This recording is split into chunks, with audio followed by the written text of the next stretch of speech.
말씀 나누고자 합니다. 여러분, 제가 가끔 시간이 되면은 보는 TV 프로그램이 있습니다. 다큐멘터리 프로그램인데요. 동물의 왕국입니다. 가끔 이제 시간대가 좀 애매해서 매일 이렇게 챙겨보지는 못하고 가끔 좀 시간이 된다 싶으면은 이제 가가지고 보는데요. 유익한 정보들을 좀 많이 얻을 수 있습니다. 왜냐하면 동물의 왕국의 그 세계 안에 정말 사람의 세계와 별반 다르지 않는 많은 모습들이 나타나기 때문이죠. 먹기 위해서, 정말 살기 위해서 사투를 벌이는 그러한 장면들, 혹은 또한 서열을 나누려고 이렇게 하는, 그래서 내가 동물의 왕이다라는 것을 나누기 위해서 서로 싸우는 모습들. 또 한 가지의 재밌는 모습, 우리가 이 다큐멘터리를 보면서 참 재밌다라고 느껴지는 것은 그 해석이죠. 해석이 너무나 재밌어요. 해설하는 그 나레이션이 너무 웃기죠. 짝짓기를 하는 그러한 모습들을 바라보면서 그러한 모습들, 혹은 또 사랑을 쟁취하려고 사투를 막 벌이는 이러한 모습들을 봤을 때 사람의 세계랑 정말 별반 차이가 없구나라는 것을 보게 됩니다.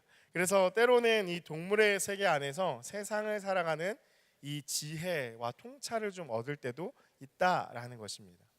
제가 그러한 프로그램들을 보면서 그 안에서 조금 한 가지 주목하게 된 것은 바로 맹독을 품은 동물들의 모습이었습니다.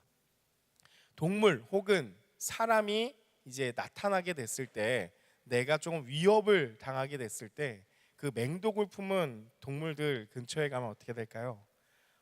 그 독을 가지고 물거나, 혹은 그 독을 가진 어떤 이렇게 돌기들 피부에 나와 있는 거에 이렇게 스치기만 해도 그 독이 그 사람을, 그 동물을 바로 해를 가하죠. 그래서 죽음에 이르게 되는 그러한 일들을 보게 된다라는 거죠. 그런 동물들의, 이 독을 품은 동물들의 특징을 보면요, 어떤 독충들, 그러한 벌레들을 잡아먹어가지고 그 안에 있는 독만 딱 자기 몸에 저장을 해서 그거를 가지고서 이렇게 위험한 순간에 발산하는 그러한 동물들도 있고, 때로는 자기 스스로가 그 독을 만들어내는 그런 것도 있어요. 그래서 이 동물의 그 독극물을 품은 독을 품은 이 동물들을 봤을 때 참 대단하다라는 것을 참 보게 됩니다. 그래서 실제로 이 독을 갖고 있는 동물을 잡아다가 그 독을 추출해서 약으로 이렇게 만들기도 하고 그런 일들을 펼쳐지게 되죠. 근데 이러한 것들을 보면서 제가 정말 놀라웠던 것은요, 그 독으로 공격하는 모습들을 보면은 다른 동물이나 사람은 그 독을 맞게 되면은, 그것에 물리게 되고 스치게 되면은 바로 죽잖아요. 죽음이거든요. 정말 맹독을 품는 그런 동물들에게 스쳤다 혹은 물렸다 그러면 사람도 2시간 만에 죽고 막 이러한 독을 품은 그런 동물들을 보는데 새삼스럽게 느낀 거예요. 왜 그 동물들은 죽지 않을까? 엄청 다량의 독을 품고 있어요. 근데 그 동물들은 전혀 해를 가하지 않아요. 그리고 그러한 독을 품은 동물들의 특징이 뭐죠? 예뻐요. 되게 예쁘게 화려하게 잘 생겼고, 그리고서 그 독으로 사람을 공격하고 동물을 공격하는데 정작 자신은 그 독의 영향을 안 받는다라는 것이죠. 그래서 창조의 질서가 참 놀라운 순간을 보게 되는데요. 왜 이것에 주목하게 되고 생각을 하게 됐냐면, 바로 오늘 이 야고보서의 말씀이 그것과 같다라는 것이죠. 우리 안에도 이러한 독을 품고 있는 동물들과 같은 모습이 그대로 있다라는 거예요. 그 말씀이 오늘 야고보서 3장 8절에 나오는데요. 3장 8절의 말씀 우리 같이 함께 읽어보겠습니다. 함께 읽어볼게요. 3장 8절 시작. 혀는 능히 길들일 사람이 없나니 쉬지 아니하는 악이요 죽이는 독이 가득한 것이라. 여러분, 우리가 갖고 있는 이 혀로 하는 말들을 보면 야고보가 무엇이라고 이야기를 하느냐? 독이 가득한 것이라고 얘기를 해요. 그러니까 맹독을 품은 동물만 바라보면서 저거 조심해야 돼라고 할 필요가 없고, 여러분, 우리 스스로 지금 여러분 주변에 있는 사람들을 조심하셔야 돼요. 우리는 전부 다 이 독을 품고 있는 그러한 존재라는 거예요. 그래서 우리의 입으로 나오는 이 말들이 독이 된다라는 것이죠. 그래서 쉬지 않으냐는 악이다. 여러분, 악이 쉬지 않으면 어떻게 되죠? 난리가 나겠죠. 그리고 또 독이다. 독이 죽이는 독이 가득한 것이다라고 오늘 야고보가 이렇게 이야기를 합니다. 그럼 동물의 이 특징에 비추어서 우리가 알 수 있는 이 사람의 특징은 무엇이냐면, 사람도 마찬가지로 말을 내뱉는 나는 그 독에 다치지 않죠.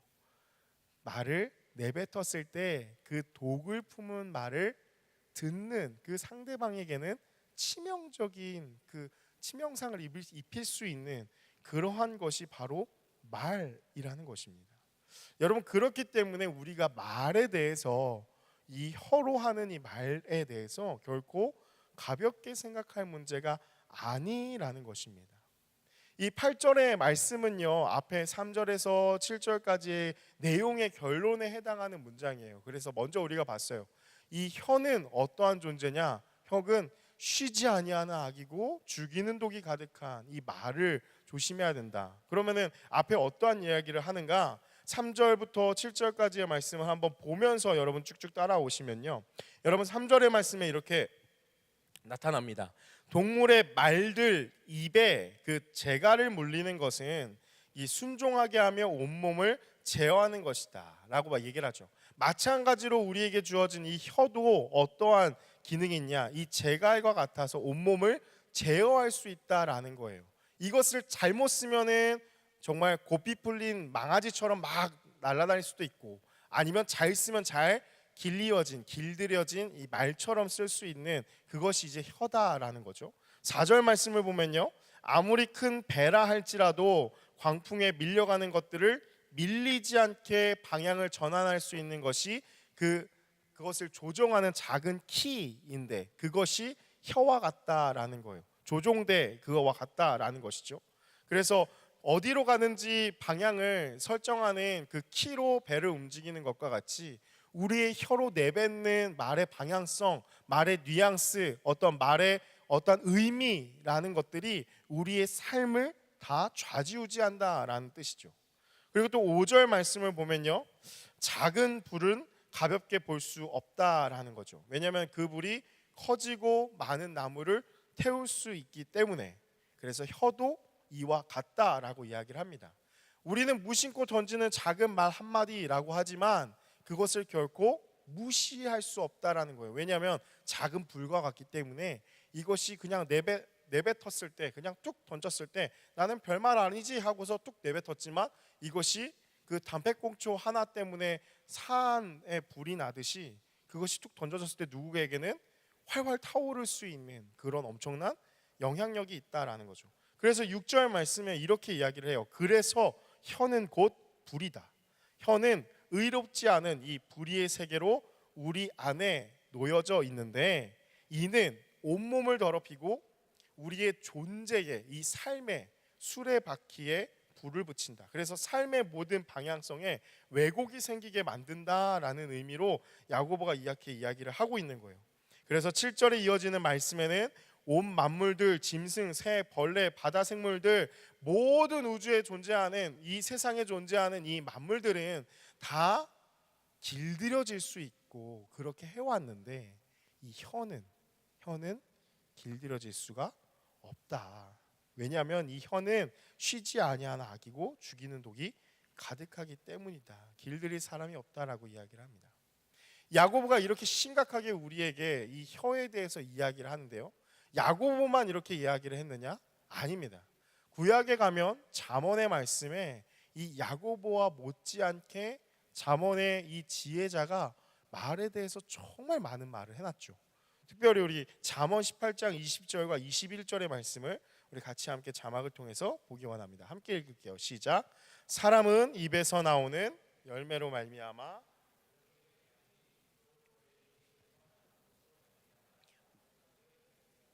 죽고 사는 것이 혀의 힘에 달렸나니 혀를 쓰기 좋아하는 자는 혀의 열매를 먹으리라. 아멘. 뭐라고 나오죠? 20절의 말씀 보니까 사람은 입에서 나오는 열매로 말미암아 배부르게 된대요. 그 말로 인해서 그 사람의 인생이 좌우된다라는 거예요. 그 말의 열매로 인하여서 그 사람이 다시 배부르게 되든지 가난에 처하든지 되겠는 그러한 열매가 된다라는 거죠. 곧 입술에서 나는 것으로 말미암아 만족하게 되느니라 라고 하면서 21절에 정말 어마무시한 이야기를 합니다. 죽고 사는 것이 혀의 힘에 달렸나니, 혀를 쓰기 좋아하는 자는 혀의 열매를 먹으리라. 여러분 정말 무서운 말이죠. 어떤 말일까요? 죽고 사는 것이 혀에 힘이 달렸대요. 사람이 죽는 것과 사는 것이 이 말 한마디로 사람을 죽일 수 있고 살릴 수 있고 나의 스스로가 살 수도 있고 죽을 수도 있다라는 거예요. 근데 중요한 건 이 말 한마디가 혀를 쓰기 좋아하는 자는 이 혀의 열매를 먹으리라라고 했잖아요. 그 말 한마디로 내 인생이 그렇게 된다라는 것이죠. 그래서 사람은 입에서 나오는 열매, 말로 인해서 그 입술에서 나는 것으로 만족하게 되고 배부르게 되기도 하고 또한 배고픔에 처하기도 된다라는 거죠. 여러분 이것은 우리가 잘 알고 있는 속담과 같습니다. 말 한마디로 천냥빚을 갚는다라는 이러한 속담과 같이 이 말 한마디가 사람에게 중요한 것은 뭐 도덕적으로도 우리가 역사적으로도 많이 강조할 수 있는 내용이라는 거죠. 근데 오늘 이 성경을 봤을 때 조금 더 우리가 주의 깊게 봐야 될 것은 무엇이냐면 말에는 무엇이 있느냐? 능력이 있다라는 거예요. 여러분 말은 권세가 있다라는 거죠. 여러분 힘이 있어요. 그런데 이 말이 이 힘이 이 권세가 잘못 쓰이게 되면 어떻게 되는가? 죽고 사는 것이 혀의 힘에 달렸다라는 거죠. 여러분 혀는 인체의 여러 기관 중에 정말 작은 부위 중에 하나입니다. 그런데 이 혀로 인해서 맺는 열매인 말은 우리의 삶 전체를 다스릴 수 있는 강력한 도구가 된다라는 거예요. 여러분 이것을 야고보가 이야기하는 것은 정말 주의 깊게 깨달아야 하는 것이 우리에게 주는 메시지가 되게 강력한 메시지가 있죠. 여러분 우리가 말이라고 하면 가볍게 생각하는 이미지가 너무 강해요. 왜냐하면 보이지 않기 때문에 그래요. 지금 말하는 게 자막으로 이렇게 딱 나가고 있으면은 볼 수 있으니까 그리고 글로 읽으니까 조금 주의하게 되거든요. 근데 이렇게 말로 하면은 그냥 공중에 떠다니는 것과 같이 보이지 않으니까 너무 가볍게 생각한다라는 것이죠. 그래서 우리는 가끔 이렇게 말할 때가 있어요. 아 말도 못하냐? 아 말이라도 좀 하지. 아 말도 못해? 라고 이제 말을 그렇게 좀 가볍게 여길 때가 있다라는 거죠. 근데 여러분 그것을 잘 생각해 봐야 한다라는 거예요. 중요하게 생각할 것이 있어요. 저는 여러분 이 말에 대해서 한번 적용을 하자면은 요즘에 플러팅이라는 이 용어가 있죠. 그래서 말과 행동으로 호감을 표시하는 거죠. 그렇죠? 호감을 표시하는 거예요. 근데 여러분 근데 이것을 잘 봐야 돼요. 왜냐하면 여러분 플러팅을 혹시 우리 청년부 안에서도 이런 걸 정말 잘하는 사람이 있는지 모르겠는데 제가 대화하는 거 좀 주의 깊게 봐요. 근데 가끔 이렇게 눈에 보이는 사람들이 있긴 해요. 근데 여러분 잘 주의 깊게 이거를 봐야 되는 게 무엇이냐면 여러분 플러팅은 사실 어떤 말이에요? 떠보는 말이에요. 그렇죠? 진실된 말이 아니라 떠보는 거예요, 상대방을. 그러면은 상대방을 떠본다라는 것은 어떠한 내면의 마음이 있냐면 비겁한 거죠. 왜냐하면은 한번 툭 건드려 보고 반응이 있으면은 반응이 오네? 아니면은 아니네? 이러고서 빼려고 하는 사실 자신이 없는 사람이고 되게 자존감이 낮은 사람이에요. 그런 사람들이 이제 플러팅을 하면서 나에게 반응이 있나 없나 이제 밀당을 하고 줄다리기를 하려고 한다라는 것이죠. 그래서 여러분 플러팅을 잘한다라는 것은요 사실 어떤 의미나 같냐면 건강하지 못한 자아를 갖고 있다라는 것과 같아요. 여러분 사람이 진실되게 사람의 마음에 표현하는 게 되게 중요한 거예요. 내가 저 사람을 좋아해요? 그럼 내가 좋아하는 거를 잘 표현하면 돼요. 근데 어떤 마음이에요? 이 플러팅은 내가 얘를 좋아하는데 얘가 나를 좋아하지 않고 내가 상처를 받을까 봐 두려운 마음이죠. 그러니까 자꾸 찔러보는 거예요. 반응이 안 오네? 그럼 내가 상처 안 받으려고 아니야 라고 아닌 척하는 자신이 없는 거죠. 비겁한 거예요. 좋아하는 마음이 있다면 표시를 하는 거죠. 이 떠보는 말이 결코 좋은 것은 아니다라는 거죠. 그래서 여러분 혹시 우리가 은연중에 사용하는 어떤 행동이나 말이나 상대방을 오해하게 하는 것들이 참 많다라는 거죠. 자기를 자꾸 잘 살펴봐야 돼요. 나는 이러한 떠보는 말에 자꾸 익숙하진 않은가? 질문이라고 자꾸 던지면서 떠보고 있는 그러한 것들에 익숙하지 않은가? 그냥 표현을 하면 되지. 내가 너를 좋아한다라고 표현을 하면 되는데 그것을 하지 못하고 좋아하는 것처럼 이렇게 얘기하는 이러한 것들 좋지 않다라는 거죠. 여러분 이 말이 또 중요한 게요. 제가 저의 짧은 간증을 나누자면 정말 그 군대 갔을 때 역시 군대는 이 사람의 정체성을 흔들어 놓는 곳이에요. 왜냐면은 아침에 눈을 떴을 때부터 눈을 감을 때까지 저는 이제 군대 가기 전에는 정말 매일이 늘 예배하는 삶이었어요. 매일 2시간씩 예배하고 3시간씩 예배하고 늘 그런 삶을 살다가 이제 군대를 가니까 완전히 이제 세상이잖아요. 세상 한복판이에요. 저는 20살까지 그때 21살에 군대를 갔는데 그때까지만 해도 생각이 웬만하면 다 그냥 대학을 가는 줄 알았어요. 그래서 군대에 있는 공동체는 다 웬만하면 그냥 대학에 다니는 사람들로 가득 찰 줄 알았는데 대학에 다니는 사람이 손꼽더라고요. 중퇴한 애들 뭐 초졸인 애들도 있었고 그러면서 정말 사회 이곳저곳에서 많은 쓴맛을 보고 온 사람들이 있다 보니까 입이 얼마나 거칠어요. 왜냐하면 그들이 살아남기 위해서 입을 그렇게 막 한 거니까 아침에 일어났을 때부터 저녁에 자기 전까지 제 머릿속에 제 귀에 대고서 계속 들려오는 얘기는 영빈이라는 이름 한 번도 못 듣죠. 그냥 일단 기본적인 호칭은 새끼예요.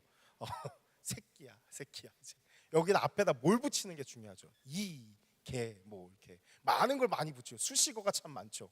그래서 많이 들어요. 그러면은 나중에는 정말 마음에 어떤 마음이 드냐면 내가 정말 새끼인가 보다 이런 마음이 막 찾아와요. 그래서 와 정말 그 군대 가기 전에 예배 안 드렸으면은 내가 하나님의 사랑받는 그 존귀한 자녀라는 것을 그 마음 가운데 고백하지 않았으면은 많이 흔들렸을 거예요. 여러분 그러다 보면 어떻게 돼요? 그게 나의 정체성이 되어지고 그것으로 인해서 조금 힘든 상황에 스스로 목숨을 끊는 자살을 하게 되는 거예요.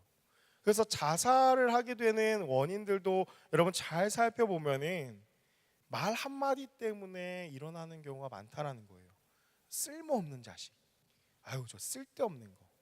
사회 어떤 공동체에서 직장 상사에게 어떤 교수님한테 혹은 선생님한테 이런 얘기, 부모님한테 나가 죽어라 이런 얘기를 들으면은 나는 나가 죽어야 되는 사람인가 보다 하고 긍정하게 되는 거예요. 그리고서 이제 순간 이제 센치해지는 순간이 오죠. 그럼 양화대교로 올라가죠. 그렇게 하다 보면은 우리의 마음이 금방 잠식되는 거예요. 그래서 이 말의 한마디가 얼마나 여파가 큰가 우리의 실생활로 이미 다 경험하고 있어요. 그 말 한마디가 내 인생에 주는 영향이 이렇게 큰 거예요. 사람의 정체성을 흔들어 버리고 삶과 죽음의 경계선에 놓이게 되는 것, 그것이 이제 말 한마디다라는 거죠. 그래서 여러분 말이라도 그렇게 하면 좋겠다라고 말하는 것은 결코 안 되는 거예요. 왜냐하면 말이 정말 중요하기 때문이에요. 말도 못해? 말이라도 좀 절대 안 된다라는 거죠. 말이기 때문에 못해야 하는 거예요. 말이기 때문에 안 해야 하는 것이죠. 그래서 말이라서 하면은 안 된다라는 거예요. 왜 그러냐? 내가 무심코 던진 돌멩이에 개구리가 맞아 죽을 수 있기 때문이에요. 내가 무심코 내뱉은 그 말 한마디가 상대방의 마음에는 비수와 같이 정말 찌르는 말이 될 수 있다라는 것이죠. 그래서 장난으로 말을 했다 할지라도 듣는 상대방의 그 마음에는 그 부분이 마치 도장을 꽝 찍어 놓은 것 같이 지워지지가 않는 거예요. 계속 그렇게 박히는 거죠.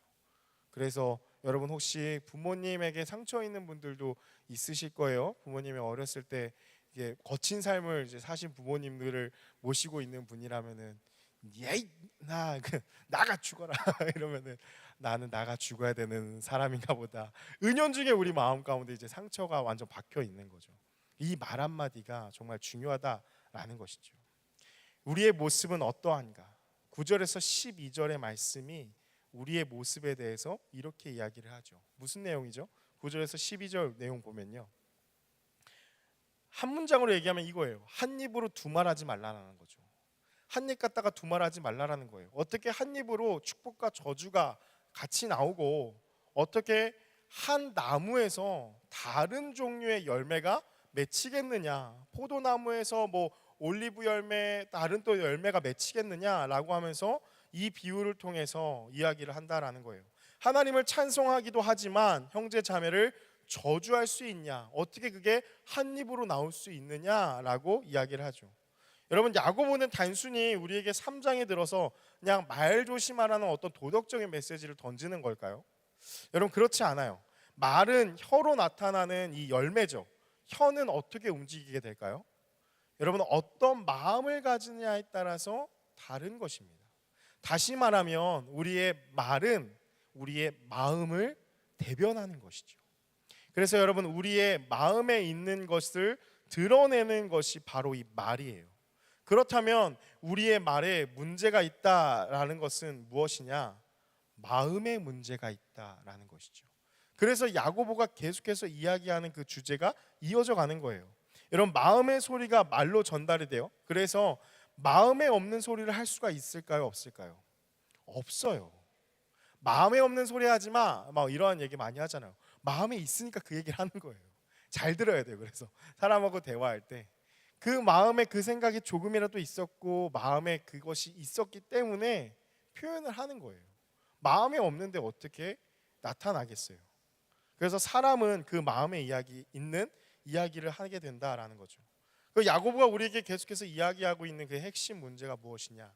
행함이 없는 믿음, 영과 육을 나누는 이분법적인 사고방식, 주일에 나와서만, 교회에 나와서만 믿는 척하고 세상에서 살아가는 삶은 전혀 다른 이러한 삶, 이러한 외식하는 우리의 삶에 대해서 무엇이 문제라고 얘기하는가?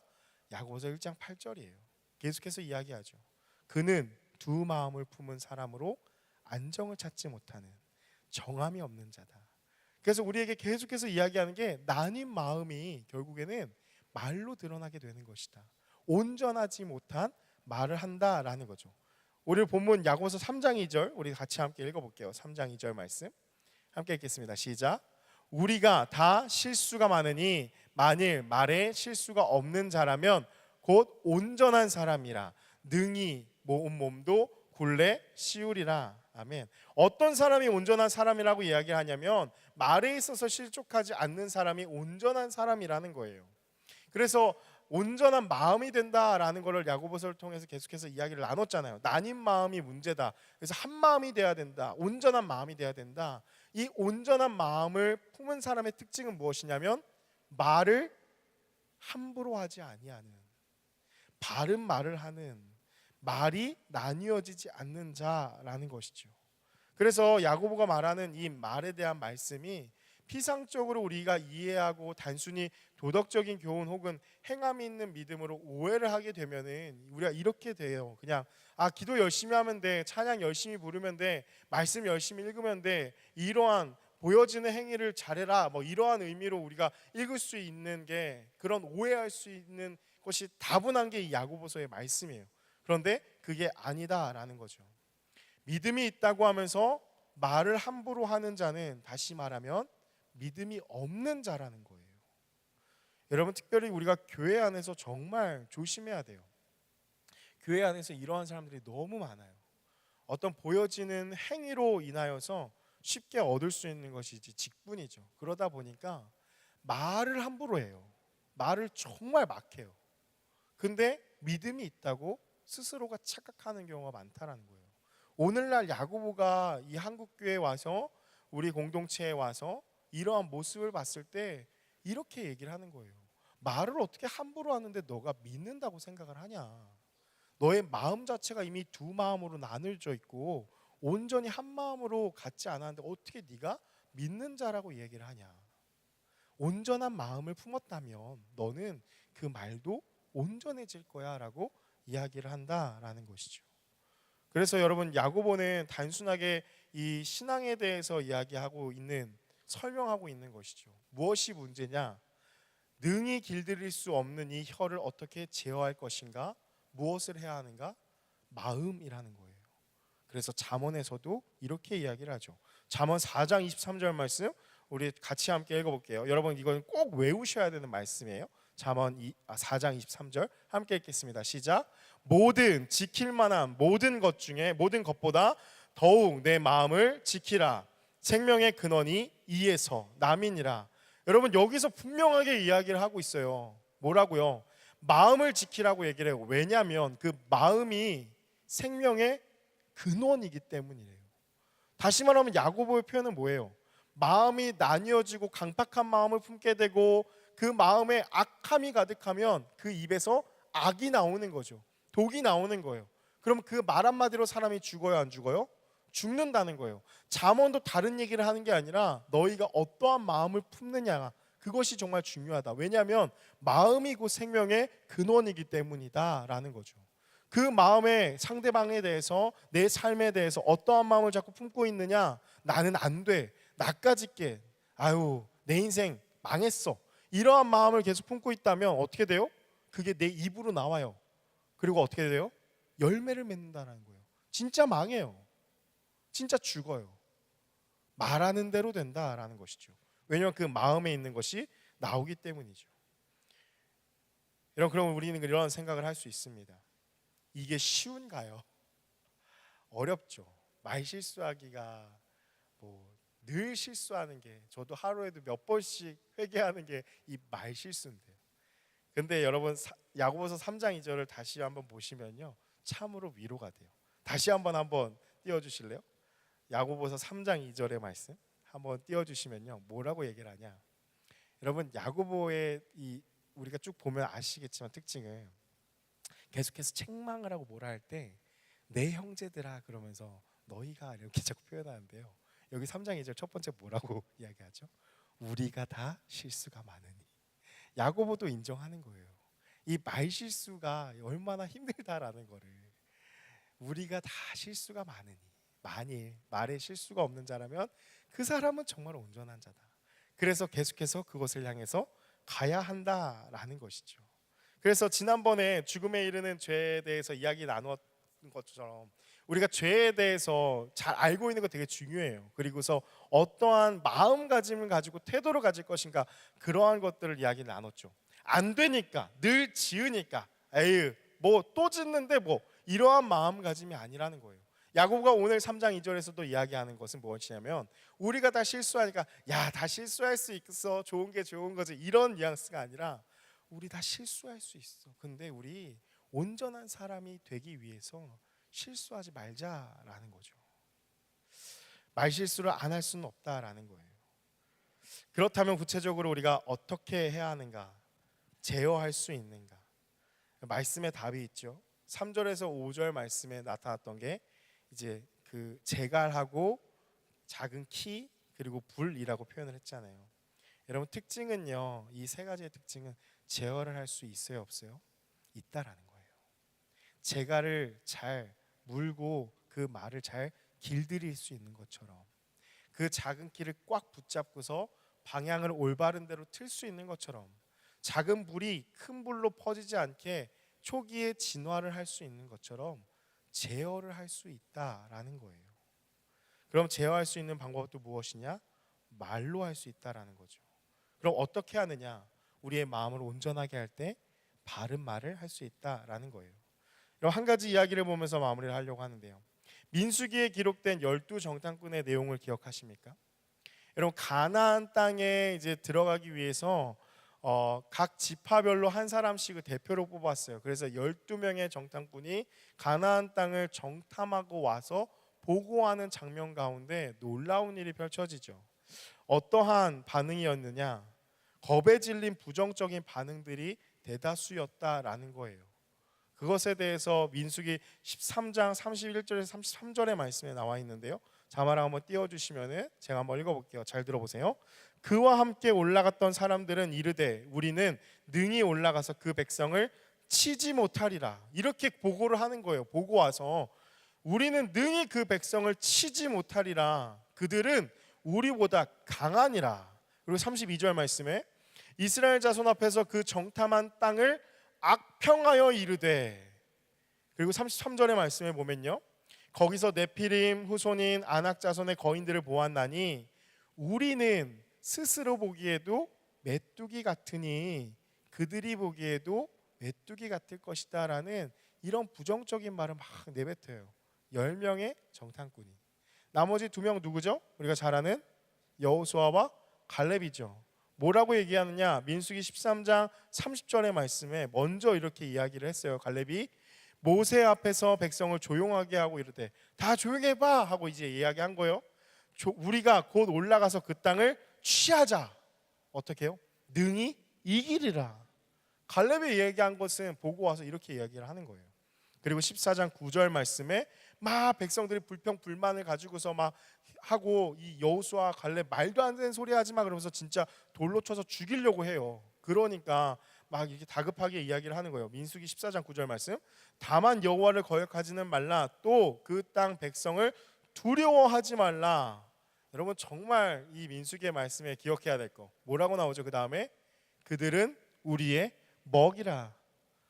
우리가 쉽게 말하는 거 있잖아요. 이 껌이야. 이렇게 말하는 거예요. 그냥 껌이야. 그들은 우리가 그냥 밥이야. 그냥 가서 먹으면 돼. 이 정도로 같은 상황, 같은 환경을 보고 왔는데 평가가 달랐다라는 거죠. 여러분 결과는 어떻게 되었느냐? 부정적인 이야기를 듣고 원망을 한 이스라엘 백성들의 소리를 하나님이 들으셨죠. 그래서 40일을 정탐을 했는데 1일을 1년으로 쳐서 40년간 광야에서 뺑뺑이를 돌게 됩니다. 그게 결과라는 거예요. 네가 말한 대로 내 귀에 들린 대로 내가 행하리라. 엄청 무서운 말씀을 이때 하나님이 하셨어요. 그리고 나서 갈렙과 여호수아만 빼고 출애굽 1세대는 가나안 땅에 들어가지도 못하고 갈렙과 여호수아만 들어갑니다. 왜냐? 믿음으로 말하였기 때문에. 그들은 우리의 밥이야 능히 이기리라 하니까 하나님이 이기게 하신다라는 거죠. 사랑하는 여러분, 말씀을 마무리합니다. 우리가 12정탐꾼 이야기를 통해서 우리가 알 수 있는 것은 말에 권세가 있다라는 거죠. 여러분 말에는 능력이 있고 힘이 있어요. 그래서 제어해야 한다라는 거예요. 혀를 우리가 바르게 사용해야 한다라는 거죠. 여러분 왜 말에 힘이 있는지 아십니까? 왜 말에 힘이 있냐면요, 사람은 영적인 존재이기 때문이에요. 동물하고 달라요. 하나님께서 우리의 코에 우리를 만드시고 생기를 후 하고 불어넣으셨어요. 하나님의 성령을 우리 가운데 불어넣어 주신 거죠. 그래서 사람이 생령이 된지라 영적인 존재가 되었다라는 거예요. 그래서 우리의 말 한마디에는 힘이 있어요. 권세가 있는 거예요. 그래서 이 말에 중요하다라는 거죠. 그래서 말을 함부로 하면 안 된다라는 거예요. 그래서 우리가 창조의 목적, 하나님이 지으신 그 창조의 목적답게 바르게 말을 사용하는 것이 매우 중요한데, 그럼 이제 어떻게 구체적으로 해야 되는 거냐? 두 가지인데요. 여러분 첫 번째는요, 창조의 목적대로 하나님을 말해야 돼요. 한번 따라서 고백해 보시겠어요? 하나님을 말해야 한다. 여러분 그것이 우리에게 말을 주신 우리의 혀로 해야 되는 거예요. 여러분 하나님을 말하는 거 무엇이냐? 사람은요 하나님을 말하는 존재로 하나님이 지으셨어요. 하나님을 말한다라는 것은 무엇이냐면 여러분 그것이 찬양이에요. 여러분 그래서 찬양을 부를 때 그것은 단순히 노래를 부르는 것이 아니라 음악의 그 표현을 담아서 하나님을 인정하고 하나님에 대해서 말하는 것이 찬양이에요. 사람은요 하나님을 말할 때 살아나게 된다라는 거예요. 여러분 혹시 우리 가운데 삶이 자꾸 무기력해지고 지치고 뭐 아무 생각 없이 사는 것 같고 하는 분들 있잖아요. 여러분 찬양을 회복하셔야 돼요. 하나님을 자꾸 말하셔야 돼요. 이 말하는 거 찬양이 죽어 있으니까 삶이 무기력해지는 거예요. 의욕이 없는 거예요. 사람은 하나님을 말할 때 살아나게 된다라는 거죠. 왜 여러분 예배의 순서가 말씀 먼저 하지 않고 앞에 찬양하는지 아세요? 어디나 다 그렇거든요. 늘 찬양 먼저예요. 여러분 그 의미가 뭔지 아세요? 그냥 찬양 한번 하고 하면은 뭐 좀 좋으니까. 아니에요. 중요한 의미가 있어요. 하나님이 우리를 부르셔서 지금 예배 자리에 우리가 다 나왔다라는 거예요. 그러면은 찬양을 통해서 하나님 앞에 응답하는 거예요. 하나님 저 왔어요. 저 여기 있습니다. 하나님은 위대하신 분이십니다. 하나님은 만왕의 왕이십니다. 만주의 주가 되십니다. 하나님 내가 만왕의 왕 앞에 나왔습니다. 표현하는 거예요. 그게 찬양이에요. 그럴 때 우리 안에 있는 모든 것들이 살아나게 된다라는 것이죠. 그 말 한마디가 우리의 영혼을 살린다라는 거예요. 여러분 그래서 혹시 여러분의 삶 가운데 무기력 가운데 계신 분들이 있다면 여러분이 꼭 회복하셔야 될 게 무엇이냐? 찬양을 자꾸 회복하셔야 돼요. 걸어가면서 선포하세요. 하나님 위대하신 분이십니다. 자연 만물을 보면서 요즘 얼마나 초록색이 예뻐요. 하나님은 영광스러운 아름다우신 분이십니다. 하나님 홀로 높임 받으소서. 하나님 주님은 왕이십니다. 이 찬양의 고백, 하나님을 인정하는 이 말이 회복되어져야지 우리의 삶이 살아날 수 있다라는 거예요. 그래서 우리의 입술에 찬양의 향기가 늘 머물러야 한다라는 것이죠. 여러분, 두 번째는 무엇이냐? 자기 자신과 타인을 향하여서 축복의 언어가 회복돼야 돼요. 여러분, 사람을 보면서 자꾸 비난하지 마세요. 부족한 실수를 해도 여러분 그것에 대해서 자꾸 책망하지 마세요. 왜냐하면 그 말 한마디에 권세가 있기 때문이에요. 그것이 우리가 정말 주의해야 될 거예요. 그래서 제가 정말 좋아하는 그 한마디가 제가 정말 들었던 말이고 그것에 너무 좋은 한마디로 해서 지난번에 한번 청년들 격려하자고 청년주일 때 할 때 우리 보라쌤이 한번 얘기를 해주셔서 글귀를 그렇게 넣었어요. 참 귀하다. 귀한 거예요. 옆 사람 바라보면서 참 귀하다. 이렇게 고백해 줄 수 있는 그러한 축복의 언어. 너는 주님의 자녀야. 나도 주님의 자녀고 너도 주님의 자녀야. 나는 존귀한 자다. 너도 존귀한 자다. 라고 말하는 것. 그것이 우리가 회복해야 하는 것입니다. 사랑하는 여러분,